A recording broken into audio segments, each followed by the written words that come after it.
Welcome to health care at home. पिछले episode में हम बात कर रहे थे पानी के बारे में। पानी बहुत इंपॉर्टेंट है हमारे लिए। तो अब आती है बात कि हमारे यहाँ जो भी पानी मिलता है, मिडिल क्लास हो यहाँ तक कि लोअर मिडिल क्लास हो, विदाउट फिल्टर के हम लोग किसी भी पानी का इस्तेमाल नहीं करते। एक और फिल्ट्रेशन की प्रोसेस है जिसको कहते हैं यूवी फिल्टर है। अल्ट्रावायलेट रेज से गुजारा जाता है पानी को। तो अगर आपका ऐसा जगह है जहाँ पानी में बारिश का पानी आता है, इस तरह की प्रॉब्लम है, तो ये यूवी आप इस्तेमाल कर सकते हैं। लेकिन यूवी में क्या दिक्कत आती है, एक तो ये क्लोरीन को साफ़ नहीं कर सकता, ये आर्सेनिक को भी साफ़ नहीं कर सकता। ये दोनों चीज़ें आएंगी आपके पानी में, और ये बैक्टीरिया को निकालता नहीं है, ये बैक्टीरिया को मार देता है, और वो मरा हुआ बैक्टीरिया वो पानी के साथ आपके शरीर में जाता है।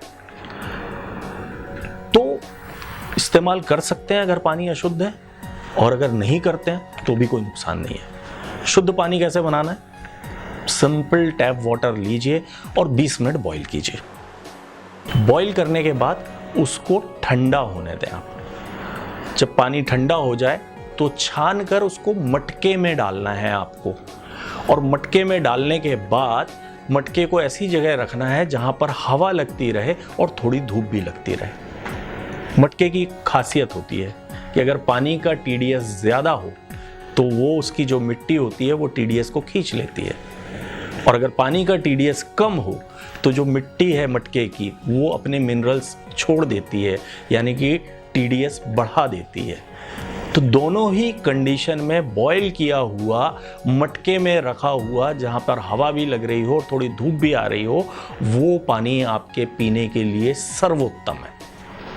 अब अगर आपके घर का जो पानी था उसका TDS 900 से ज़्यादा था और आपने RO लगाया हुआ है, तो उस पानी के साथ आपको कैसे करना है, उस पानी को पीने योग्य आपको कैसे बनाना है?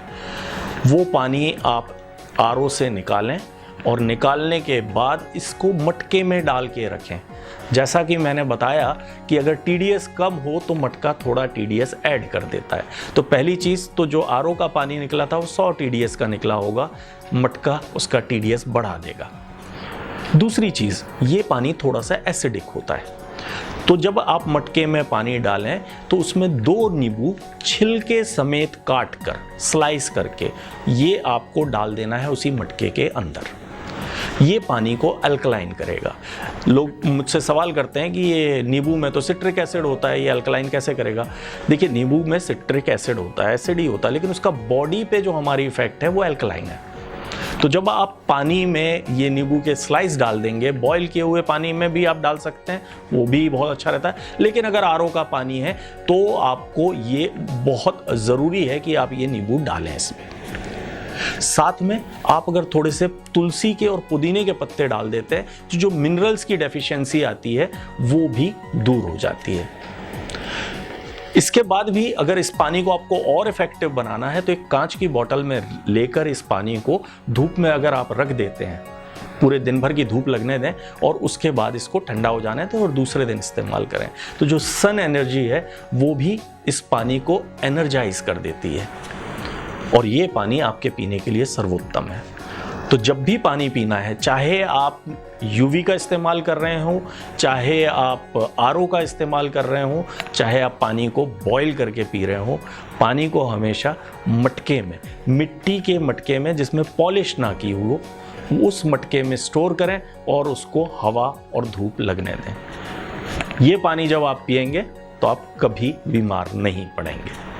बाकी हमारी कामना यही है कि आप स्वस्थ रहें, व्यस्त रहें, मस्त रहें, हमसे मिलते रहें। हमसे मिलने के लिए क्या करना है? इस चैनल को सब्सक्राइब करना है, अपने दोस्तों, अपने रिश्तेदारों को बोलें इस चैनल को सब्सक्राइब करें, घर बैठे स्वास्थ्य लाभ पाएं और हमारे मकसद में हमारा साथ दें। हमारा मकसद है ज़्यादा से ज़्यादा लोग घर बैठे ही स्वास्थ्य लाभ पाएं। धन्यवाद।